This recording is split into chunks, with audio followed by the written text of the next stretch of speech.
Bom dia! Em nome da GRH Unimetro, dou as boas-vindas a todos vocês que disponibilizaram uma hora dos seus dias para participarem do nosso primeiro PIC online. O PIC, Programa de Inteligência Corporativa, existe na companhia desde 2002 e tem como premissa a livre adesão dos metroviários. E por esse motivo, sempre nos encheu de orgulho ver os auditórios lotados de profissionais em busca de conhecimentos e trocas de experiências. Mas também uma certa frustração de contar com vagas limitadas por conta de limitação de espaço e receio de não conseguir garantir a transmissão simultânea para os micros em diferentes postos na companhia.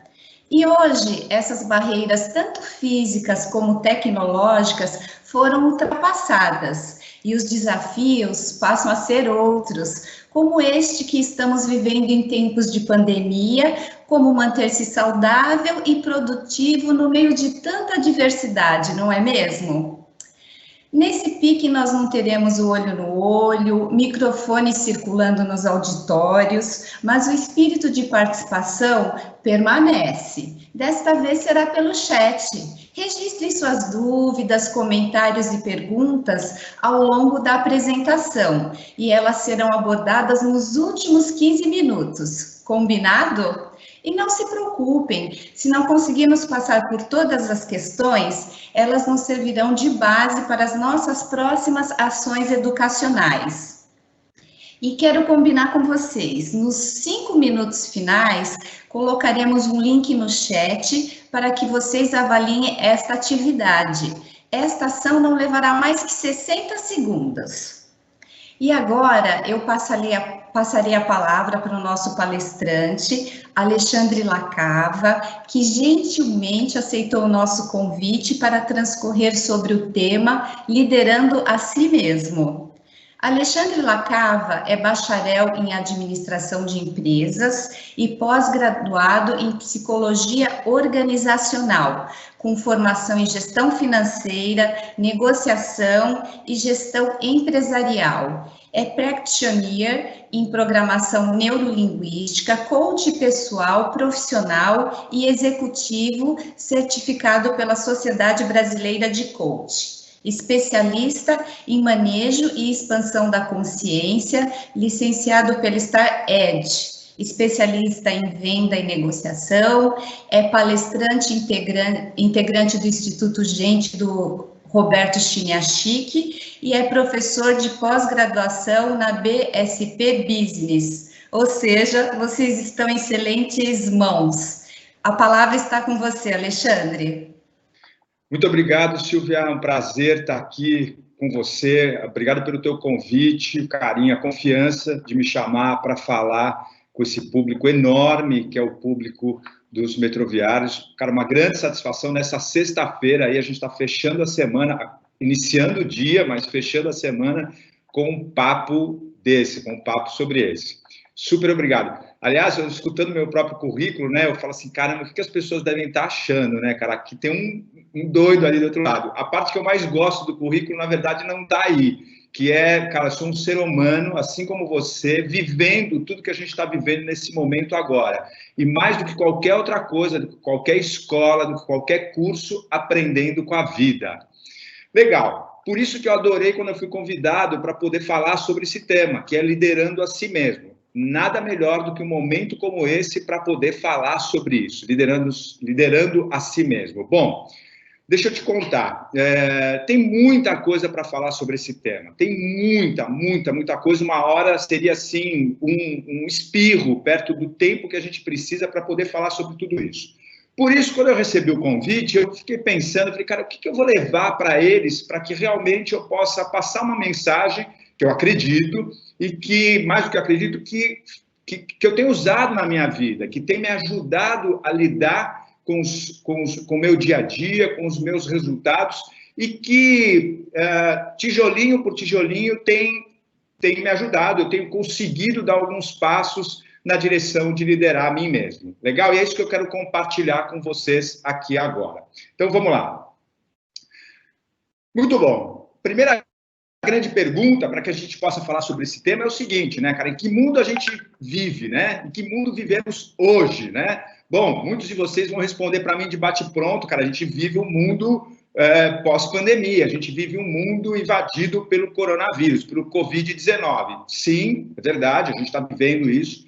Agora, a grande reflexão em relação ao Covid-19, que tem permeado todos os negócios e a cabeça de qualquer pessoa cara, quantas mudanças. O mundo não é mais o mesmo, o mundo mudou, né? Nada será como era antes. Aliás, uma das expressões mais usadas a gente está vivendo um novo mundo, né? Tem um novo normal acontecendo. Sim, é verdade. Aliás, se você também parar para refletir um pouco, você já deve ter escutado, tudo que está acontecendo agora, dito por muitas pessoas, no fundo, é a aceleração de algo que já vinha acontecendo de uma maneira mais lenta, de uma maneira mais paulatina, né?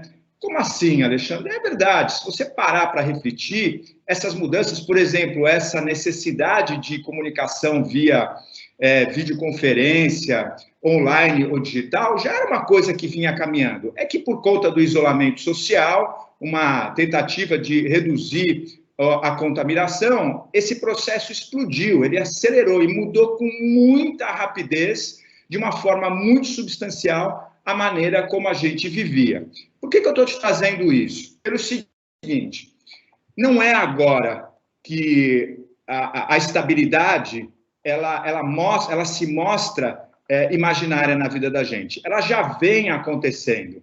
Na verdade, a estabilidade sempre foi imaginária, né? Quem acha que, olha, eu estou seguro onde eu estou, está tudo bem o que estou fazendo, nada vai afetar a minha vida, alguma dúvida depois do que a gente está passando de que sim, algo surpreendente que você jamais imaginava pode afetar a tua vida, pode mudar o teu status, a tua maneira de viver, a tua zona de conforto, tudo aquilo que você tinha sob o teu controle, não, mudou de uma hora para outra e mudou muito rápido. Agora, isso já acontecia, como eu disse, de uma maneira mais lenta, mais devagar. Estou dizendo isso para poder te lembrar, estabilidade na vida, deixa eu te dizer, cara, ela é imaginária. Se você acha que você tem, eu te diria, atenção, aí está um bom ponto para que você possa refletir e começar a encontrar algumas ações para poder lidar com isso, fazer uma liderança de si próprio em relação a isso. Porque quando você assume que a estabilidade é constante, você está começando a perder a liderança de você mesmo.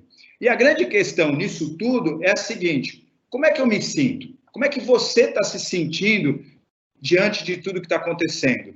Diante da rapidez com que as coisas mudaram, diante de todas as incertezas que a gente tem pela frente. Bom, eu não preciso estar aí do teu lado para poder escutar a tua resposta. Eu, como você, sou um ser humano, vivo os meus dias conversando com as pessoas, mesmo online agora, e assim como eu, assim como provavelmente você, a maioria das pessoas está se sentindo muito incomodada.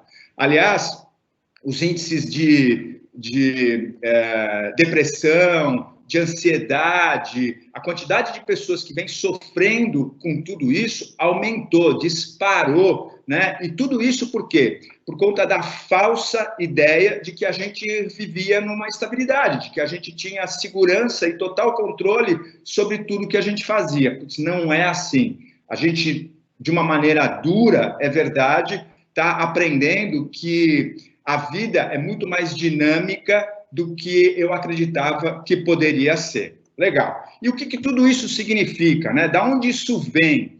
Vamos lá, deixa eu contar para vocês um primeiro conceito que eu queria dividir para explicar um pouco do momento que está acontecendo. Não o Covid-19, mas o que ele ajuda a gente a perceber, o que ele ajuda a gente a enxergar.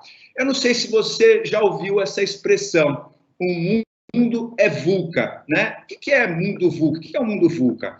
Cara, o mundo... Bom, primeira expressão, né? VUCA é uma expressão, é um acrônimo. O que é um acrônimo? O acrônimo é uma palavra formada por iniciais de outras palavras que representam um determinado conceito. E VUCA foi uma expressão que surgiu há décadas atrás no exército americano para poder explicar ou para poder contextualizar aquilo que as Forças Armadas Americanas já começavam a perceber há mais de uma década, há quase 2 décadas atrás, justamente com o início do desenvolvimento de uma nova fase, de uma nova era, que era essa era digital que a gente vive. O que VUCA quer dizer? Eles descobriram o seguinte, eles identificaram que o mundo cada vez mais vinha se tornando volátil, né? O que é o mundo volátil? Onde as coisas aparecem ou somem com muita rapidez. As coisas acontecem com muita rapidez. Por exemplo, se a gente falar sobre economia, que está muito em evidência por conta do Covid agora, essa coisa do dólar subir ou descer com muita rapidez, isso significa a volatilidade do mercado financeiro, né? A volatilidade com que as coisas acontecem, ou seja, as coisas aparecem ou somem muito rápido. Por outro lado, também tem a incerteza. Incerteza faz parte desse mundo VUCA. Bom, em relação à incerteza, não preciso nem explicar, né? Você tem certeza de alguma coisa para os próximos 60 dias? Aliás, para os próximos 30 dias? Claro que não. Se há uma certeza que a gente tem hoje, é que nós não temos certezas do que vai acontecer. Eu tenho dito muito isso, né? Vamos viver um dia de cada vez, porque sobre o dia de hoje, eu acho que eu consigo ter algum controle. Daqui por diante, muito complicado.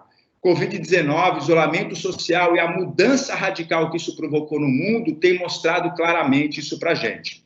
Outra coisa é a complexidade, né? Como é complexo tudo isso que está acontecendo, muito complexo. Muitas informações e pouca clareza, pouca noção do que realmente está aí acontecendo, daquilo que é verdade, daquilo que realmente pode nortear a gente. Então, essa é a complexidade. Um mar de informações, que a própria tecnologia digital traz para a gente, né? Um mar, um oceano de informações, muitas diferentes informações, e a gente aí brigando, lutando para poder aprender o mais rápido possível todas elas. E que não é possível, né? Que é muito complicado de fazer isso. Essa é a complexidade. Aliás, o próprio mergulho dentro do mundo digital, que a gente está sendo obrigado a fazer agora com o isolamento social, está tornando o mundo complexo. Como é que eu lido com tal ferramenta? Como é que eu lido com a videoconferência? Como é que eu lido com esse relacionamento à distância? Tudo isso bastante complexo. E, por último, não menos importante, dentro do mundo do VUCA, a gente define também a ambiguidade. O que é ambiguidade? Ambiguidade é algo que até um determinado momento era uma verdade, a partir de um outro momento passa a não ser mais uma verdade, ou há uma mudança de opiniões muito rápida e totalmente contrastante, né? Por exemplo, até antes da pandemia, a melhor maneira de trabalhar, isso era claro para todos nós, era o trabalho presencial, ali no nosso posto de trabalho, dentro do nosso escritório, ou então na tua estação, enfim. E depois, no mundo pós-Covid-19, cara, isso mudou. Agora, o mais importante não é você saber trabalhar presencialmente no teu posto de trabalho, mas é você saber trabalhar dentro de casa, no teu próprio posto. Percebe como a opinião mudou radicalmente e muito rápido? Então, por isso, o que a gente vive hoje nada mais é do que uma expressão, do que uma imagem muito clara daquilo que alguns especialistas já vinham observando e já vinham notando, que é esse mundo VUCA que a gente vive, de muita volatilidade, incerteza, complexidade e ambiguidade. E eu tenho certeza que você está me escutando aí, você está entendendo do que eu estou falando a esse respeito. Legal. O que é importante nisso tudo? O que é importante nesse meio? Mais do que nunca, já era, sempre foi, mas mais do que nunca, é ter esse protagonismo. E esse protagonismo, dentro dessa linha, de você assumir a responsabilidade sobre você mesmo. Você assumir uma liderança sobre você mesmo. Mais do que nunca, isso está sendo convidado, aliás, não só sendo um convite, quase que uma exigência para cada um de nós, né? Um protagonismo no mundo VUCA de profunda transformação e mudança, como é o que a gente está vivendo agora. Bom, e aí você vai perguntar, legal, Alexandre, maravilhoso, né? Estou gostando do teu discurso, mas e aí? Como eu posso fazer essa liderança de mim mesmo? O que você pode me dar como dica, como alerta para que eu possa adotar a minha vida e melhorar essa autoliderança, essa liderança de mim mesmo? Legal, para te contar isso, eu vou trazer aqui uma historinha bem rápida, tá legal? Eu quero te contar uma história bem rápida. A história é a seguinte, fala para mim, o que você diria para uma pessoa do teu círculo de relacionamento, se ela chegasse para você, aliás, um detalhe, né? Você conhece uma pessoa que tem aproximadamente 1,60 m de altura. Então, imagina uma pessoa com mais ou menos 1,60 m de altura, você é capaz de imaginar? 1,60 m, legal. Então, imagina que essa pessoa um dia virou para você, uma amiga tua, uma pessoa que, né, te conhece, e ela chega para você um dia e fala assim, cara, eu tomei uma decisão na minha vida. Você fala, nossa, que legal, que decisão você tomou? A pessoa vira para você e fala assim, ó, decidi que eu vou me tornar jogadora profissional de basquete. Esse é o meu sonho de vida e eu decidi que eu vou me tornar jogadora profissional de basquete. Bom, o que você diria para esse teu amigo, para essa tua amiga, com 1,60 m de altura? Fala para mim, cara. Bom, você não precisa falar, até porque, né? Eu sei o que você diria para ela. O que é o mais comum de dizer para uma pessoa numa situação como essa? Pô, peraí, meu, você tem certeza? Aliás, você está passando bem? Né? Você dormiu bem essa noite? Cara, presta atenção, você tem 1,60 m de altura. Você sabia que basquete é para pessoas altas? Aliás, bem altas. Você não acha que você poderia escolher outro tipo de esporte? Você não acha que é melhor, cara? Ó, pensa direito, né? Aliás, a gente provavelmente responderia até com uma certa ironia. Bom, deixa eu apresentar para vocês um camarada chamado Muggsy Bogues. Né? Quem é Muggsy Bogues? Muggsy Bogues é esse cara que aparece na tua tela aí, entre outros, esse sim, o mais baixinho. Não, ele não está sentado, não, ele não está ajoelhado, ele está de pé. E o Muggsy Bogues é um cara que tem exatamente 1,64 m de altura, 1,64 m de altura. E um dia ele decidiu que ele ia realizar o sonho dele, que era se tornar jogador profissional de basquete. Ele foi comentar com as pessoas, círculo de amizade dele. Bom, o que ele ouviu como resposta, você já sabe. Se é louco, para com isso, vai escolher outro esporte. Basquete é para gente alta, isso não é para você. Mas, por algum motivo, o Muggsy Bogues não desistiu da ideia. Ele não desistiu do sonho dele de querer se tornar um jogador profissional de basquete. E aí ele começou a treinar muito, foi buscar os fundamentos, foi buscar as pessoas certas, buscou de qualquer maneira criar relacionamentos com pessoas que pudessem ajudar ele a entrar nesse mundo profissional de basquete. E aí, né, incrível, dos acontecimentos incríveis, ele conseguiu ser contratado por um time profissional de basquete. Olha só que loucura, ele conseguiu. Dá uma olhada o que aconteceu no primeiro jogo profissional dele. Primeiro jogo que ele entra em quadro. Dá uma olhada. Tá aí. Muggsy Bogues. O Muggsy Bogues é esse jogador de camisa branca aí, só para poder te ajudar, tá? Só para poder te alertar. Dá uma olhada na cena, Muggsy Bogues em quadra, 1,64 m, procurando jogar basquete profissional. Bom, conta para mim. O que você acha? Você acha que o Muggsy Bogues conseguiu pegar essa bola que está aí no alto? Provavelmente você deve estar pensando assim, algumas pessoas devem estar pensando assim, Alexandre, eu acho que ele conseguiu, afinal de contas ele pode saltar, né? Ou então ele escalou outro jogador para tentar pegar a bola dele. Bom, deixa eu te avisar, quem está do outro lado com a bola na mão é ninguém mais, ninguém menos do que Michael Jordan, o maior jogador de basquete de todos os tempos. Aliás, carinhosamente apelidado de Michael Air Jordan. Air significa ar, por quê? Porque até hoje foi o jogador que conseguiu a maior impulsão registrada, a maior altura em saltos, em pulos registrada na Liga Americana de Basquete, a mais difícil e mais disputada do mundo.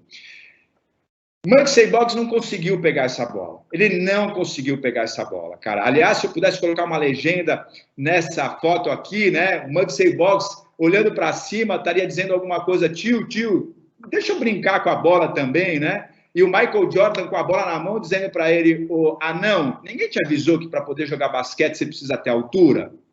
Bom, diante de uma cena como essa, né, eu diria quase humilhante, né, cara? Uma cena ridícula. Se você olhar bem, prestar atenção, dá uma olhada, né, cara? Eu acho que até a plateia está constrangida em relação a essa cena. O técnico olha para a quadra, percebe a besteira que ele fez, o equívoco que ele teve, não só de aprovar a contratação, mas de botar esse cara para jogar, e tira o Muggsy Bogues de quadra, tira ele de quadra. O Muggsy, meio chateado, pega a malinha dele no vestiário e volta para casa. O que vocês acham que aquelas pessoas lá atrás, aqueles amigos que ele contou que queria ser um jogador de basquete, diriam para ele, vendo ele voltar para casa com a malinha nas costas? Pois é, cara, eu posso ler os seus pensamentos. Provavelmente diriam para ele, cara, tá vendo? Eu te avisei, cara, eu te disse. Aliás, além de baixinho, você é teimoso, né, cara? Por que você foi se meter nessa, cara? Desiste dessa. Bom, por algum motivo, o Muggsy Bogues não desistiu, cara. Ele não desistiu desse sonho dele, dessa busca dele de continuar sendo um jogador profissional de basquete. Agora, ele percebeu duas coisas rapidamente com tudo que ele já tinha vivido até ali, né? Primeiro, bolas altas, esquece, não era o jogo dele, ele estava fora disso. Mas, porém, quando o jogo eram bolas baixas, a cena mudou completamente. A cena muda completamente. Ele não só voltou para jogar, mas ele desenvolveu um método de correr deitado na quadra. Olha essa imagem. Olha o Muggsy Bogues com a bola na mão, correndo pela quadra. Ele corria praticamente deitado. Agora, você pode imaginar o que é jogar contra um camarada que tem um pouco mais de 1,60 m de altura, que corre deitado pela quadra e não deixa a bola ficar mais de 15 centímetros do chão. Com a flexibilidade e agilidade que ele tinha por conta da condição dele, era praticamente impossível tirar a bola dele quando o jogo era bola baixa. Atrás dele tem um outro grande jogador profissional de basquete, que é o Patrick Ewing, com os braços abertos, quase que dizendo assim, cara, quem deixou esse anão entrar com bola aqui dentro da quadra? Né? Quem que é essa formiga atômica que está zanzando aqui de um lado para o outro? Cara, ele infernizava a vida dos adversários quando o jogo era bola baixa. Aliás, presta atenção nessa outra foto. Dá uma olhada, o mesmo ambiente, uma quadra de basquete, os mesmos personagens. A gente tem aqui o Michael Jordan e Muggsy Bogues. Só que agora a bola não está lá em cima, agora a bola está aqui embaixo. Nota aonde está a mão do Michael Jordan. Ele está indo fazer a falta no braço do Muggsy Bogues. Por quê? Bolas baixas, até o maior jogador de basquete de todos os tempos sabia que era muito difícil jogar contra ele, contra o Muggsy Bogues. Então, ele esqueceu a bola e está indo fazer a falta. Muito louco, né? Muito interessante, né? E aí você pode me perguntar, Alexandre, e quando o jogador era muito alto, 2,10 m, 2,05 m, deixa eu te avisar, quanto mais alto era o seu adversário, mais fácil era para o Muggsy Bogues driblar ele. Ele deixava os adversários meio abobados ao redor dele, né? Ele era capaz, inclusive, se bobear de passar por baixo das pernas do adversário. Muito interessante, né? E aí você pode estar se perguntando, legal, acaba mais... É uma história realmente impressionante, impactante de superação, mas o que isso tem a ver com liderando a si mesmo? Vamos lá, deixa eu contar o que essa história me ensinou e que é o que eu quero compartilhar com vocês. Tá aqui, né? Muggsy Bogues, uma rápida história, uma curta, uma síntese da história do Muggsy Bogues. Se você não sabe, o Muggsy Bogues, ele hoje faz parte do Hall da Fama dos melhores e maiores jogadores de basquete de todos os tempos. Presta atenção, com 1,64 m de altura. 1,64 m de altura, cara. Eu considero o Muggsy Bogues um gigante dentro de quadra. Muito lindo, cara, muito legal. Qual é a história? O que ele nos ensina com tudo isso? Vamos lá. Por que as coisas acontecem ou não na minha vida? Essa, para mim, é a grande conclusão que eu consigo chegar. Por que as coisas acontecem ou não na minha vida? Vamos lá, me acompanha aqui. Resultados.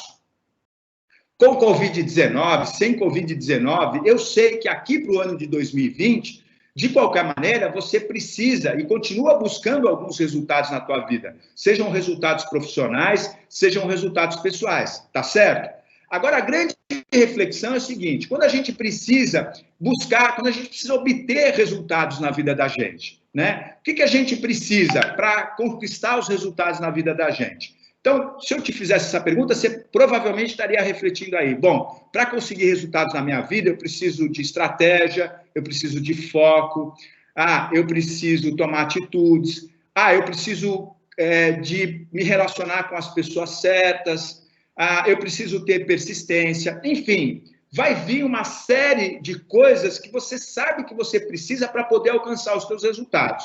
Eu poderia traduzir ou resumir tudo isso numa única palavra, que eu chamo de ações. Para conquistar resultados na vida, você precisa tomar atitudes, você precisa de ações, tá certo? Faz sentido para você? Legal. Agora vem cá, raciocina comigo. Vamos supor que você é um gestor, ou não importa, você não é um gestor, então você faz parte de uma equipe. Tem uma pessoa na equipe que está há 2 meses sem conseguir entregar o resultado estabelecido para ela. Faz 2 meses que essa pessoa trabalha, mas não consegue chegar a entregar o resultado que é esperado dela. Bom, o que o líder, o que o gestor precisa fazer? O gestor precisa ter um papo com ela, o gestor precisa, de alguma maneira, fazer uma gestão disso.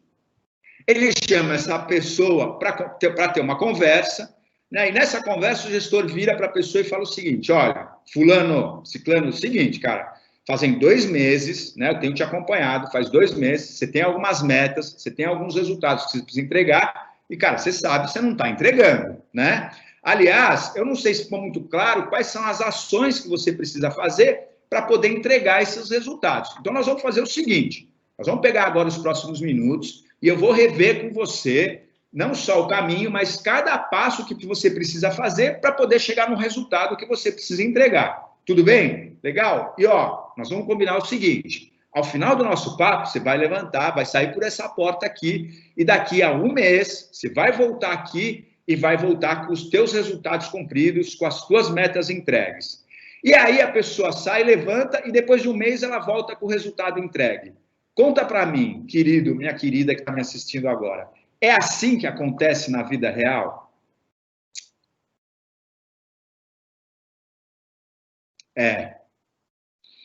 Eu sei que aí no teu íntimo, eu sei que aí nas tuas mais profundas reflexões, você deve concordar comigo que não é assim que acontece. As coisas não acontecem com essa mágica. Sabe por quê? E essa, para mim, é o grande aprendizado da história do Mugsy Bogues e é o principal pilar que eu quero trazer para a habilidade de liderar a si próprio. Diferentemente do que a grande maioria das pessoas imagina. Diferentemente. As decisões que nos levam a obter os resultados e o direcionamento da nossa vida, elas não saem dessa parte do nosso corpo. Acho que vocês estão me vendo aí, né? Aqui, estou mostrando a minha cabeça. Não é daqui que saem as decisões que levam a gente a atingir os resultados, a gente de liderar a nossa própria vida. Sabe de onde é? É daqui, pessoal. É desta parte do nosso corpo, é daqui que saem as decisões que ajudam a gente a, sim, ter as ações que vão trazer os resultados e assumir mais o controle e mais a liderança da nossa própria vida. Você pode estar se perguntando, Alexandre, talvez eu não entendi. Como assim, cara? Pessoal, é aquilo que você acredita que determina o resultado na tua vida. Não é a ação que você faz. São as suas crenças. É isso que vai determinar se você alcança ou não os resultados na sua vida. Se você está sentado no banco do motorista da sua própria vida, liderando a si mesmo, ou se você está sentado no banco do passageiro, deixando que alguém conduza a sua própria vida para algum lugar. São as crenças, pessoal. Vamos lá, deixa eu falar um pouquinho sobre isso para você. Deixa eu falar um pouco sobre crenças para poder ficar mais claro o que eu quero dizer sobre esse conceito. Você pode estar dizendo assim agora, legal, minhas crenças, aquilo que eu acredito. Bom, antes de mais nada, né? Deixa eu te falar, quando eu trago a expressão crenças, eu não quero trazer nenhum significado ou cunho religioso para isso, tá? Esquece, não tem nada a ver. Quando eu falo sobre crenças, eu estou falando sobre aquilo que a gente acredita, sobre os nossos valores, sobre os nossos princípios, sobre as verdades na vida de cada um. Porque assim, eu não sei se você já notou, mas não parece que cada um tem a sua própria verdade? Eu chamo de essas próprias verdades das nossas crenças, aquilo que no fundo, a gente acredita, né? Crenças, aliás, é mais ou menos assim, são como, imagina que os seus óculos, né, para quem usa óculos, assim como eu uso óculos para enxergar de perto, né? Crenças são como lentes coloridas de um óculos que você utiliza. Como assim, Lacava, crenças coloridas de um óculos que eu utilizo? Se, por exemplo, num determinado momento da vida, eu tive uma frustração amorosa, tá? Eu tive uma frustração num relacionamento amoroso, num relacionamento pessoal. Por exemplo, eu fui traído, tá? Por algum motivo, meu parceiro, minha parceira me traiu. Diante dessa situação, um processo natural de defesa, de autoacolhimento para essa situação que eu vivi, para essa frustração, é eu criar uma verdade dentro da minha vida que é: parceiros não são confiáveis. Nenhum relacionamento amoroso pode ser confiável, porque as pessoas traem. E aí o que acontece? Imbuído dessa verdade, imbuído dessa crença, eu passo a viver a minha vida. Esta verdade, ela vai pautar algumas das ações que eu tomo e, consequentemente, os resultados que eu vou buscar na minha vida. Tudo bem? Assim como qualquer outra situação que eu possa ter na minha vida, né?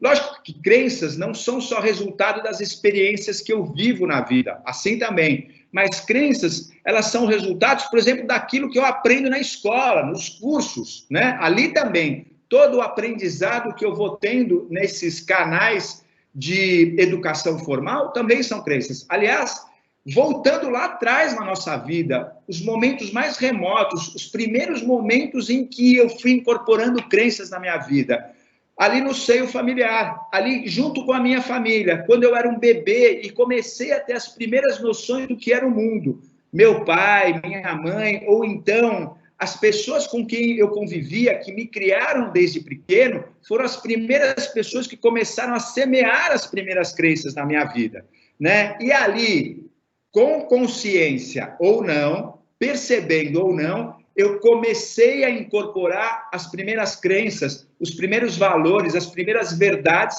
que passaram a pautar a minha vida. Dali por diante, os primeiros relacionamentos, os coleguinhas de crianças que eu brincava no dia a dia, parentes, depois da escola, os colegas de escola, tanto os professores através do ensino formal, como o relacionamento com os meus colegas também me traziam verdades, também me traziam ensinamentos não formais, mas que me faziam decidir sobre quais as crenças que passavam a fazer parte da minha vida, no que eu passei a acreditar em relação à minha vida. Interessante, né? Agora, bom, deixa eu mostrar só uma frase para vocês que eu gosto muito para poder ilustrar esse momento que a gente está chegando agora. E eu quero falar um pouquinho mais sobre crenças, tá? Do livro sagrado do judaísmo, deixa eu contar para vocês. Eu não sou judeu, mas eu adoro estudar muito as diferentes religiões. Hinduísmo, budismo, judaísmo, cristianismo, todas elas me ensinam muitas coisas. Por isso que eu gosto de estudar muito. Mas do livro sagrado dos judeus, o Talmud, tem uma frase que eu adoro, que eu amo, que diz isso que você está lendo aqui. Não vemos as coisas como elas são. Nós vemos as coisas como nós somos. Percebe quando eu usei a analogia de um óculos com lente colorida? Se eu passo a, por qualquer motivo, determinar uma verdade na minha vida, à medida que eu caminho por ela e olho para o mundo, o que eu vejo é filtrado através das lentes dessa verdade que eu carrego. Por exemplo, governos são corruptos. Se eu carrego essa verdade dentro de mim, não importa o que eu enxergue em relação a governos, eu sempre vou dar um jeito de justificar e de provar para mim mesmo que ali existe uma corrupção. Por outro lado, se eu tenho uma verdade dentro de mim de que pai e mãe são as melhores pessoas do mundo, não importa o que meu pai ou o que a minha mãe faça para mim, eles podem até me fazer sofrer, mas eu sempre vou olhar para isso e vou justificar de alguma maneira que eles são as melhores pessoas do mundo. Percebe? As nossas crenças filtrando a percepção que a gente tem do mundo. não importa para aquilo que a gente olhe, a gente sempre vai dar um jeito de provar que a gente está certo por conta daquilo que a gente acredita sobre qualquer assunto na vida. Tudo bem até aí, pessoal? Interessante até aí? Bom, se você tem alguma dúvida, se tem alguma coisa que não está muito, que não encaixou muito bem, aproveita e escreve aí, anota no teu smartphone ou no teu papel, porque daqui a pouco eu vou ter o prazer de responder para você. Tudo bem? Legal. Então vamos lá. Qual que é a grande particularidade aí? Que agora vem uma parte mais interessante aí, que tem a ver com... Bom, o que eu estou dizendo, com certeza você já percebeu quanto tem a ver com liderar a si próprio. Mas eu vou me aprofundar um pouquinho mais para você entender o impacto que isso tem. Vamos lá. Quando a gente fala sobre crenças ou sobre verdades que a gente carrega dentro da gente, assim como eu já te evidenciei, esse é um processo que a gente constrói ao longo da vida. Então, não importa se você tem 20 anos, se você tem 30 anos, 40, 50, 60 ou 70 anos de vida. O teu inventário ou o teu registro de verdades, ele foi acontecendo ao longo da tua vida. E tem uma porção dessas crenças, tem centenas delas, talvez milhares delas, que você tem e você sabe que tem. Ou seja, elas são conscientes, são verdades ou são princípios ou valores na tua vida, são coisas que você acredita que você tem aí com você e você sabe, ela é clara para você, você não tem, ela é evidente. Agora, olha só que coisa interessante. Tem uma outra categoria de crenças que você tem, estão aí dentro de você. Aliás, estão impactando a maneira como você percebe o mundo, as decisões que você toma, as ações que você faz por conta disso e, consequentemente, o resultado que você obtém. Mas, deixa eu te contar, presta atenção. Você não tem tanta clareza de que você tem essas crenças. Ou tem pessoas que nem sabem que tem. Ou então esqueceram que tem uma crença que carrega aí dentro. Tecnicamente, eu chamo elas de crenças transparentes. Por que transparentes? Porque são nossas, estão aqui dentro. Um dia na vida da gente, a gente resolveu assumir, resolveu adotar, colocou aqui dentro de nós, mas a gente não tem mais clareza, ou a gente esqueceu que elas existem. Elas não estão mais no nosso campo de percepção, mas elas estão aqui dentro, estão dentro de nós, sim, determinando, como eu disse, a maneira como a gente pensa, decide, age e, consequentemente, o resultado que a gente tem sobre ela. E olha que interessante, quando a gente olha para a psicologia ajuda muito a gente a entender isso, né? Tudo aquilo que está dentro de mim, tudo aquilo que me pertence, mas do qual eu não tenho consciência, me controla. Duro isso, né? Por que é duro? Porque é aí que foge a nossa autoliderança. É aí que a gente entrega a nossa liderança para algo da qual a gente não tem clareza ou não sabe direito o que é. É aí que a gente passa a sentar no banco do passageiro da nossa própria vida. Por isso que ter clareza ou ir buscar essas crenças transparentes, aquelas que a gente tem, mas que a gente não tem ideia que tem, são tão importantes. Porque isso vai trazer de novo a direção da nossa vida para nós mesmos, a nossa autoliderança, a liderança de nós mesmos, né? Mas vamos lá, eu sei que você pode estar pensando assim, mas Lacava, cara, como assim? Eu não entendi, como é que uma crença que é minha, que eu tenho, eu posso não saber, eu posso não ter ideia que eu tenho? Como assim, cara? Vamos lá, deixa eu te contar bem rapidinho, como é que uma crença, ela se cria, ela se forma dentro de nós, e eu perco a percepção dela, eu esqueço que ela existe e sem perceber que ela está controlando a minha vida. Deixa eu contar uma história bem rapidinho para você para isso.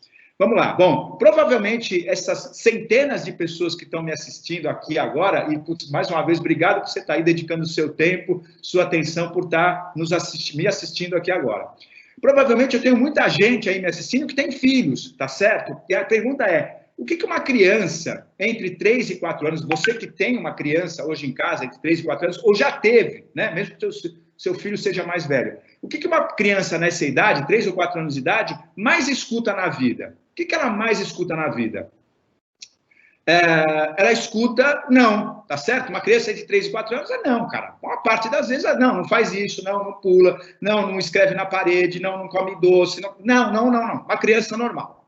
Então, imagina, um belo dia, essa criança que está acostumada a escutar não, acorda, só que ela acordou nesse dia se sentindo mal, ela não sabe o que é, mas ela não está se sentindo bem. E a mãe dela vai acordar ela esse dia, e para surpresa dessa criança, esse dia a mãe, quando pega nela e sente que ela está quente, com febre, abraça, beija, fala, meu queridinho, o que está acontecendo com você? A criança fala, xícara, minha mãe já não me acordou brigando comigo, né? O que será que aconteceu? Bom, para a surpresa dela aumentar, nesse dia em que ela está doente, ela pode comer chocolate antes de almoçar, ela pode espalhar todos os brinquedos e não precisa colocar no lugar, né? E o melhor de tudo, a mãe vai e compra um presentinho, um brinquedo para ela nesse dia. Bom, cara, qual que é a reação? O que acontece com o HDzinho, né? Com a mente dessa criança quando ela passa por uma experiência como essa? A criança vira e fala para ela mesma, caramba, meu, ficar doente é legal, meu. Ficar doente me faz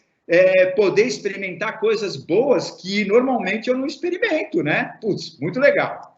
Bacana. Passou um tempo, essa criança cresceu. Agora ela não é mais uma criança, ela se tornou uma adolescente. A mesma criança. Um belo dia, ela está caminhando para a escola, ela está indo em direção à escola dela. Ou então, em tempo de Covid-19, ela está ali se preparando para poder se conectar na internet para poder assistir a aula dela. 12, 13 anos de idade. E aí, minutos antes da aula começar, ela lembra que esqueceu de fazer o trabalho que precisa ser entregue naquela aula. Caramba, meu, isso deixa ela angustiada. Essa angústia faz com que abra um buraco aqui no estômago dessa criança. Esse buraco no estômago desencadeia uma febre. A febre traz para ela rinite, coriza. Enfim, seja presencialmente, ela dentro da escola ou em casa, chama a atenção do professor ou do pai e da mãe, que logo percebem que ela está com febre e não está passando bem. O que ela precisa fazer? Ela precisa sair da aula para poder se cuidar, para poder se recuperar. Essa criança, então, sai da aula, se recupera, e depois que ela volta ao normal, sem falar para ninguém, ela faz aquela lição que ela não tinha feito e que precisava entregar naquela aula. Como ela consegue fazer a lição, no dia seguinte ela pega e entrega, normalmente. E que não tinha entregue no dia anterior, só porque ela estava doente. Fala para mim, o que aconteceu com aquela crença dessa criança, e agora adolescente, que ela comprou lá atrás, que ela formou lá atrás, de que ficar doente é um bom negócio. Reforçou, percebe?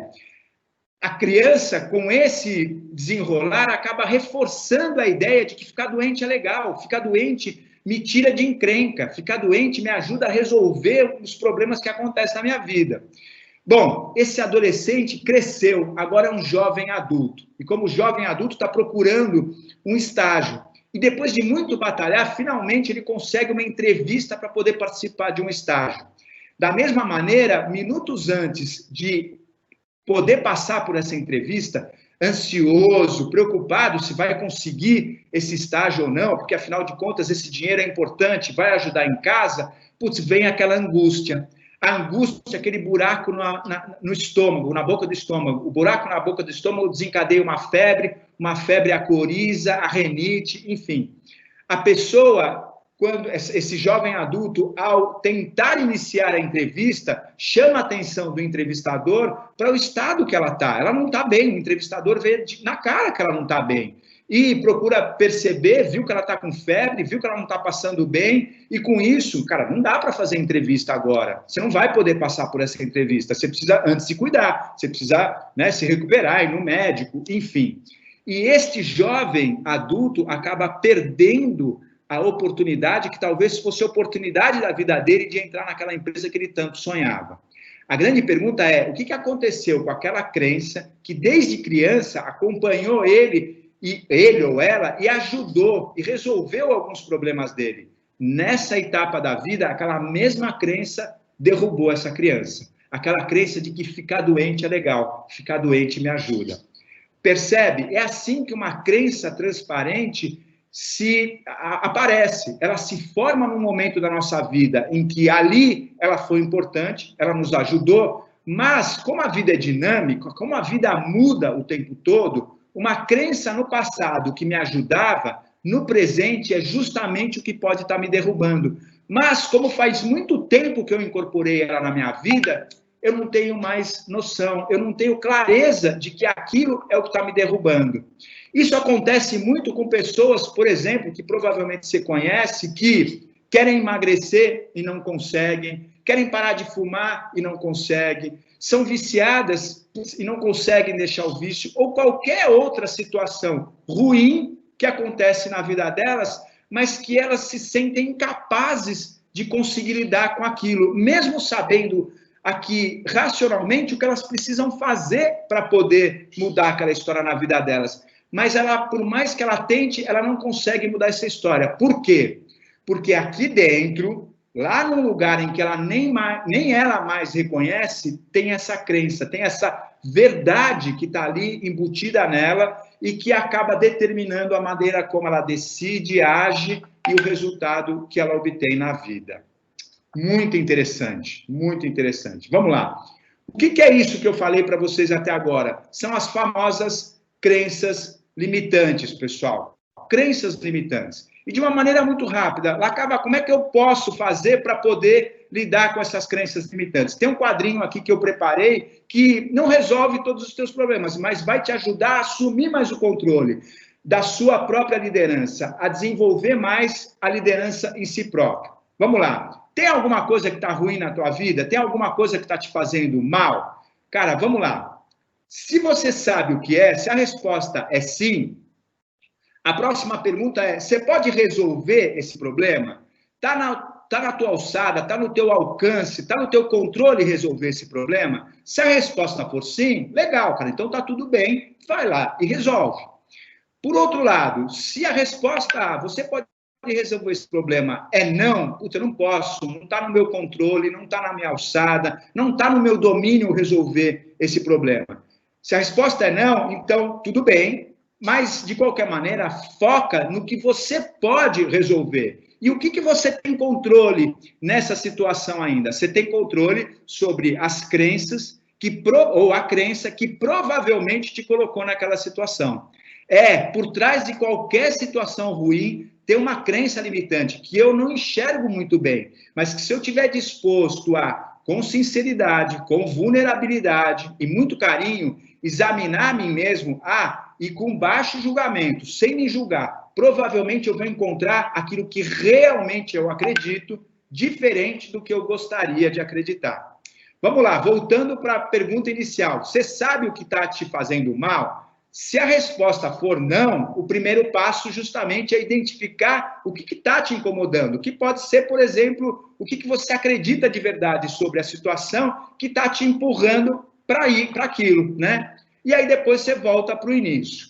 Tudo bem, eu sei que é uma maneira muito simples, mas já é um início, tá? Em uma hora aqui é o que eu posso te trazer de mais efetivo, eficaz, para que você possa refletir e dar alguns passos importantes na tua vida. O que a gente sabe, ou o que eu quero compartilhar para você é que, querida, desculpa é a culpa que os outros têm, porque as coisas não deram certo. Percebe?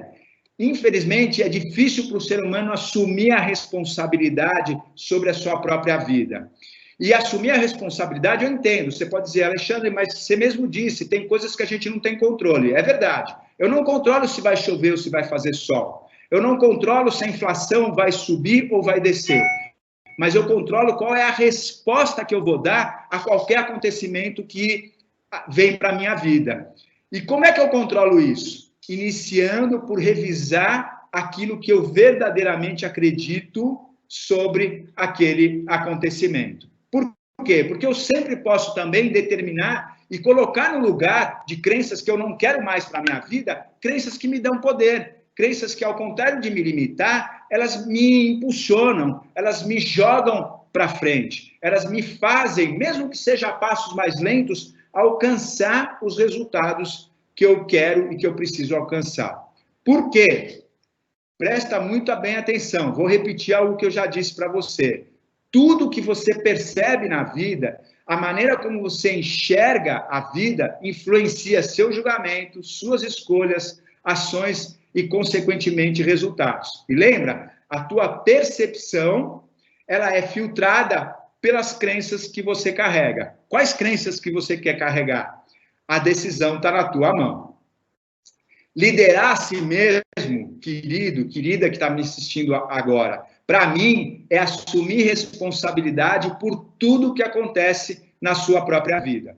Como eu acabei de dizer, assumir responsabilidade não significa que você consegue ter solução para tudo, mas que você aceita que a decisão por como você vai enfrentar aquilo que está acontecendo está na tua mão.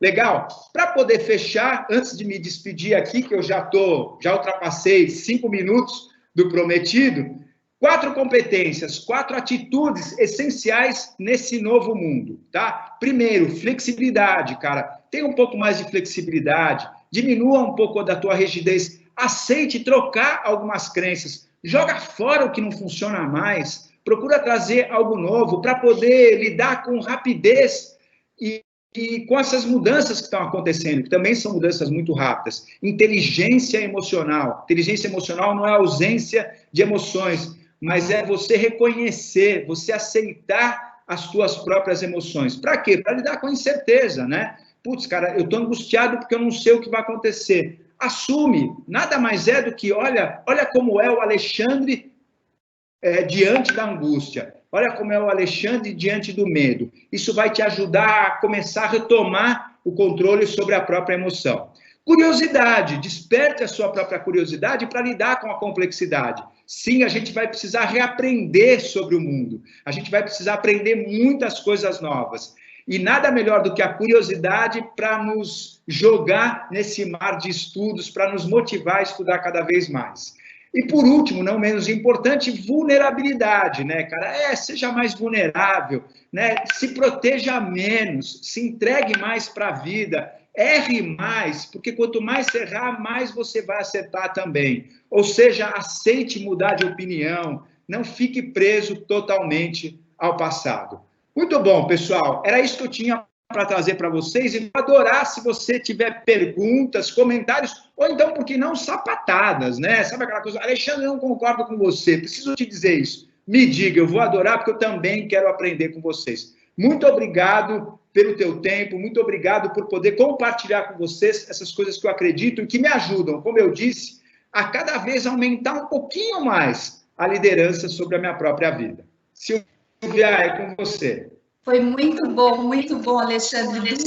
Dúvidas tem várias aqui. Vamos ver no o que a gente consegue abordar, lembrando a plateia que o que a gente não conseguir tratar aqui, nós vamos ter ações educacionais centrado a isso, porque tem muita coisa interessante aqui. Alexandre, eu fiz uma viagem enquanto você estava falando e eu percebi que tem muito a ver com o autoconhecimento nosso, né? Aquela história de deixa a vida me levar, eu acho que cai bem numa roda de samba lá com o Zeca Pagodinho, né? Tem muito a ver mesmo dessa história da gente ter as rédeas da nossa vida em nossas mãos. E você trouxe muito a questão de crenças e as perguntas foram voltadas a isso. Então, vou começar com uma que veio da Maria José Torres, que ela diz o seguinte: Alexandre, a crença do outro pode nos limitar? Maria Torres, obrigado pela tua pergunta. A minha resposta é curta e direta. A crença do outro, ela pode nos limitar à medida em que nós decidimos adotar ela, comprar ela para a nossa vida. Se a gente decide não adotá-la, não comprá-la, embora a gente respeite que o outro possa ter a crença que ele quer ter, ela não afeta a nossa vida. Então, você percebe? Não é a crença do outro que afeta a nossa vida, mas é a nossa decisão de comprá-la ou não, de incorporá-la ou não na nossa própria vida.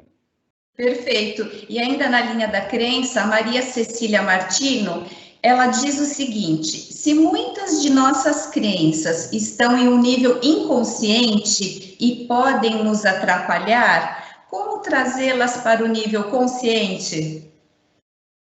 Ótima pergunta. Desculpa, como é o nome dela mesmo, Silvia? A Maria Cecília Martino. Legal. Maria Cecília, essa é uma pergunta maravilhosa. Essa leva mais tempo para poder responder, mas eu vou procurar ser bem sintético de qualquer maneira. Vamos lá, eu tenho alguns passos que ajudam a gente a tornar consciente uma crença que até então é inconsciente. Primeiro passo é o seguinte: resultado ruim na vida, alguma situação que é ruim, que eu não me sinto bem, que me machuca, que me faz sofrer, presta atenção. Aí, por trás desse resultado ruim, tem uma crença transparente.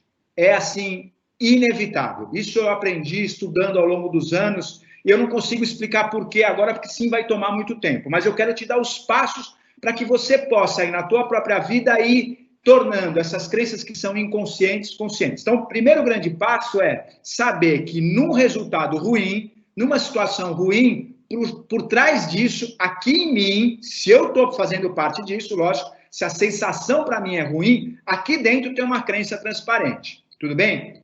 Segundo passo é assim, bom, nessa situação ruim, qual é a minha parte nessa história? Então, é um relacionamento que eu não tô, que está ruim, que está me fazendo sofrer, que está me fazendo doer? É um ambiente que eu estou participando que também me deixa mal, que eu me sinto mal quando eu estou lá?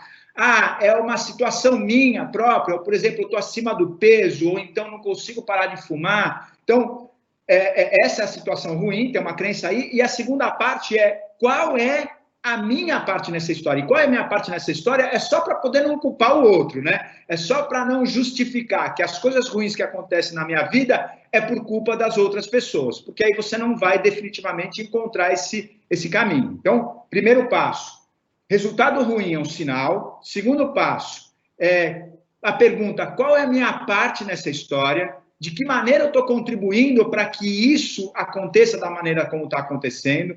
E a terceira pergunta é, bom, diante dessa minha parte nessa história, qual é a crença, o que de verdade eu acredito sobre isso? Diferente do que eu gostaria de acreditar. E aqui tem um parênteses, né? O que você ouve muitas vezes as pessoas soltando pela boca é o que elas gostariam de acreditar, mas na maioria das vezes não é o que de verdade as pessoas acreditam. Por isso que o que elas acreditam está aqui, é no que elas sentem. Então, qual é a crença? Qual é a crença por trás dessa minha parte nessa história, que faz com que eu esteja contribuindo com esse resultado ruim? A minha crença é de que, no fundo, eu não concordo com isso. No fundo, eu não estou nem aí e quero deixar realmente a vida me levar, seja qual for, tá? Terceiro passo é esse. Quarto passo, a hora que eu descobrir qual é a crença, é decidir o que eu quero colocar no lugar dela. Porque se eu vou tirar essa crença da minha vida, se eu decido que ela não tem mais valor, qual é a crença que eu coloco no lugar dela. E quinto e último passo é testar essa crença. Realmente você vai precisar dessa vulnerabilidade, dessa vontade de falar, não, cara, eu vou testar. Eu vou assumir uma postura conscientemente diferente da minha vida por conta disso. Então, rapidamente, só vou repetir para agora poder concluir. Então, o primeiro passo é, resultado ruim é o sinal. Segundo qual é a minha parte nessa história. O terceiro qual é a crença por trás dessas minhas atitudes que estão contribuindo com isso. O quarto ponto qual é a crença que me dá poder, que eu quero colocar no lugar, que eu quero substituir. E o quinto e último passo eu preciso testar isso na prática. Muito bom, Alexandre. Aqui tem um comentário que ele foi muito curtido pelas pessoas que estão assistindo. Aliás, nós temos mais de 600 pessoas ao vivo agora, o que já dá 3 auditórios nossos, dos maiores da companhia, lotado. Então, isso é muito, muito, muito rico para a gente, poder ter esse momento aqui de poder compartilhar o mesmo assunto. E o mais importante é que a gente deixa vivo essas questões com outras ações. Então, por exemplo, depois eu vou te pedir, que foi uma solicitação dos metroviários, algumas dicas de livros sobre tanto a questão do mundo VUCA e de como ser mais protagonista na minha vida. Você pode passar depois para a gente divulga na nossa rede interna para todos os metroviários. Mas o comentário que foi bastante curtido aqui no nosso chat vem do Reginaldo Nogueira Seixas. Ele diz o seguinte: fazendo uma analogia, as crenças estão bem evidentes nas chamadas bolhas das redes sociais. Só consomem os conteúdos alinhados com o que acreditam. Não há espaço para o contraditório ou o diálogo. Maravilhoso esse comentário do... eu não quero errar o nome dele.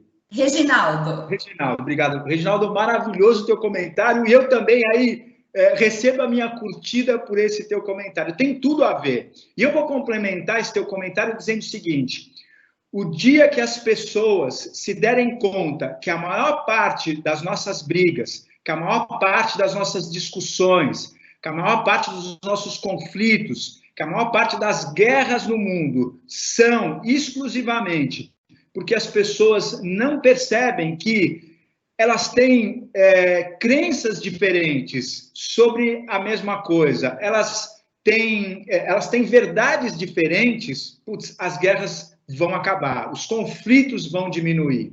Então é isso, né? Como você falou, nas redes sociais, a gente acaba reforçando aquilo que a gente acredita. Se a gente pudesse olhar para todo e qualquer post ou comentário nas redes sociais e enxergasse eles como a verdade daquela pessoa ou o ponto de vista daquela pessoa, da qual eu respeito, da qual eu aceito que ela possa ter, mas não necessariamente eu concordo com isso e não preciso brigar com ela por conta disso.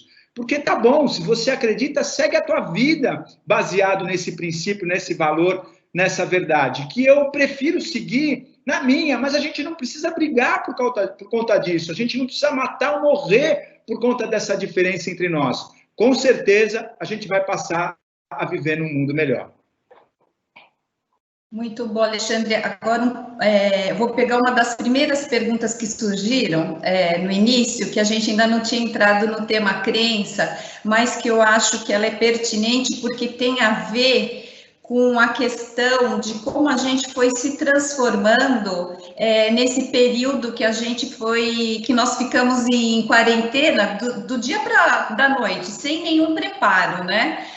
Certeza que a gente não vai voltar da mesma forma, não sei nem te dizer se para melhor ou para pior.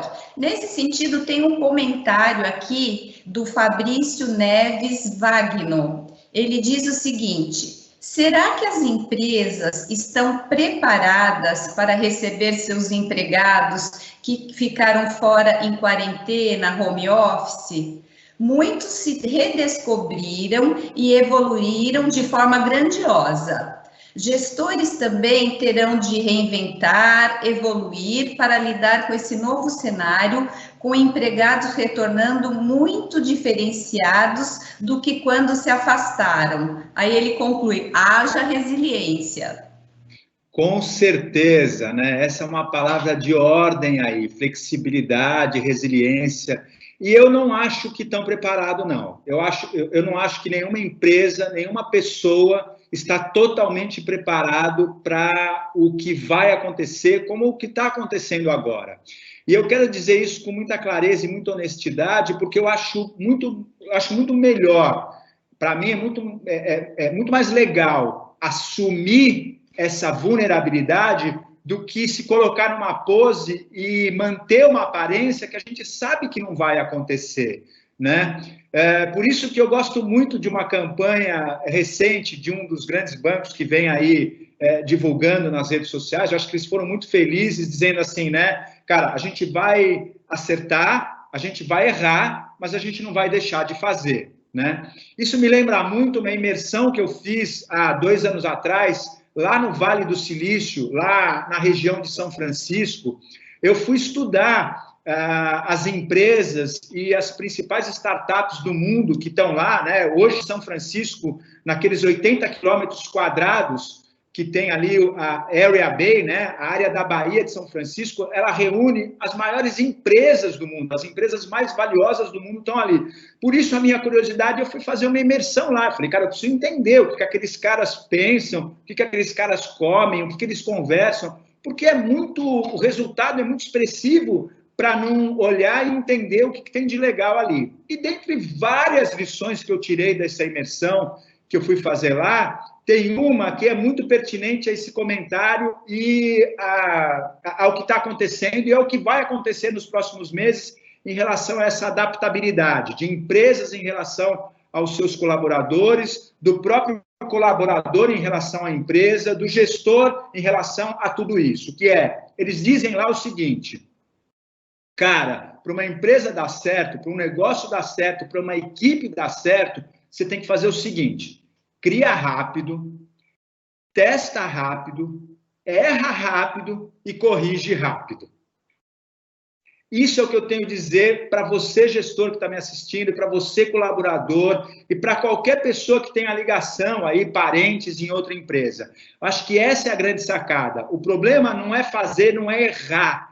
Né? Não, o problema hoje do mundo não é errar, é você insistir ou ficar fixo naquele erro durante muito tempo. Então, é isso. Cria rápido, testa rápido, erra rápido e corrige rápido. É assim que os negócios decolam hoje em dia. E é assim que a gente vai ter um retorno menos traumático e mais saudável para o que vem pela frente. É verdade, Alexandre. E olha, na empresa a gente fala muito sobre o pipeline da liderança, né? E a gente diz que o primeiro nível é você saber liderar a si mesmo, né? Que foi o tema aqui da nossa conversa. Então, nesse sentido, vem uma pergunta do nosso diretor de engenharia e expansão. Ele sempre tem nos prestigiado aí nos nossos eventos. Eu quero agradecer, porque isso é muito bom, porque ele dá o exemplo de estar com a gente e com toda a equipe, os metroviários. Então, a pergunta é do diretor engenheiro Paulo Sérgio Amalfi Meca. Você pode dizer Meca, que é assim que ele é conhecido aqui na companhia. Então, ele diz o seguinte, Alexandre, parabéns pela apresentação. Tudo que você nos mostrou só reforça o fato que é extremamente difícil liderar equipes se a pessoa não consegue liderar a si mesma. Como lidar com essa questão? Meca, obrigado pela tua participação, uma honra, com certeza, ter uma pessoa com a responsabilidade que você tem, prestigiando esse momento aqui. E como você disse, sim, cara, eu concordo com você, é extremamente delicado. Por isso que, para mim, como você falou, no fundo eu vou parafrasear a tua colocação, né? Você quer ser um bom líder, você quer ser um bom gestor, começa por você mesmo, começa pelo autoconhecimento. Eu vou contar rapidamente uma coisa aqui. Eu comecei a estudar muito sobre psicologia e sobre filosofia no final da minha adolescência, ou seja, no início da minha fase adulta. Faz tempo, cara, faz tempo. Por que eu fui buscar isso na minha vida? Porque eu me achava um cara muito estranho. Aliás, eu me achava um cara muito louco. Eu achava que se eu falasse para as pessoas as coisas que eu pensava aqui dentro da minha cabeça, provavelmente minha mãe ou meu pai iam me internar num hospício, né? Cara, esse garoto está meio louco. Então, com medo da reação das outras pessoas, eu fui começando a estudar psicologia e filosofia, porque ali eu encontrei, aliás, eu descobri que tinham caras que eram tão loucos quanto eu. E aí eu me senti um pouco mais confortável. E olha só que interessante. Quanto mais eu estudava, quanto mais eu procurava me aprofundar sobre entender como eu funcionava, por que eu era do jeito que eu era, eu comecei a descobrir uma coisa muito interessante, que estudar sobre mim mesmo é o que mais me dava habilidades, é o que mais me deixava bom, na habilidade de ler as outras pessoas, de entender as outras pessoas. Olha que coisa interessante. Buscar o entendimento sobre mim mesmo foi o que mais me ajudou a entender sobre as outras pessoas. Então, você que é um líder, você que é um gestor e tem a responsabilidade de gerir uma equipe, e para gerir uma equipe, para liderar uma equipe, é importante você saber ler as pessoas da sua equipe, Você vai conseguir fazer isso, ler as pessoas, gerenciar as pessoas da tua equipe, à medida em que você tem a coragem, em que você tem a vulnerabilidade, em que você tem a honestidade de, em primeiro lugar, começar por você mesmo. Aliás, eu acho que esse é o maior desafio. Não é difícil, mas é trabalhoso, porque a gente vai ter que examinar coisas em nós mesmos que talvez a gente tenha preferido manter oculto ou manter encoberto por muitos anos. Então, por isso a coragem, por isso a vulnerabilidade, mas eu te indico totalmente, porque, embora de vez em quando a gente tome uns sustos em relação a nós mesmos, a descoberta e a revelação, o alívio, ele é infinitamente exponencial em relação àquilo que me deixou com medo, ou aquilo que me deixou receoso de descobrir sobre mim mesmo. É uma liberdade, é um assumir o controle sobre a própria vida que não tem preço. Então, mais uma vez, Meca, obrigado pela provocação e pela oportunidade de compartilhar isso com todo mundo que está nos assistindo aqui. Alexandre, foi ótimo. Nós chegamos a 10h41, passamos 10 minutos, mas acho que valeu muito, muito a pena. Nós temos o compromisso de encerrar no horário, porque são muitas as atividades, mas eu aproveito para falar com você, metroviário. O chat da avaliação, aliás, o link da avaliação está no chat. Não deixe de responder, isso é importante para a gente melhorar as nossas ações, e aguardem o nosso próximo PIC, que nós divulgaremos em breve. Alexandre, o nosso muito obrigado. Um bom dia para você. Tchau, Silvia. Tchau a todos vocês. Agradeço também. Um ótimo dia, um maravilhoso final de semana. Tchau, pessoal. Obrigada. Tchau, tchau.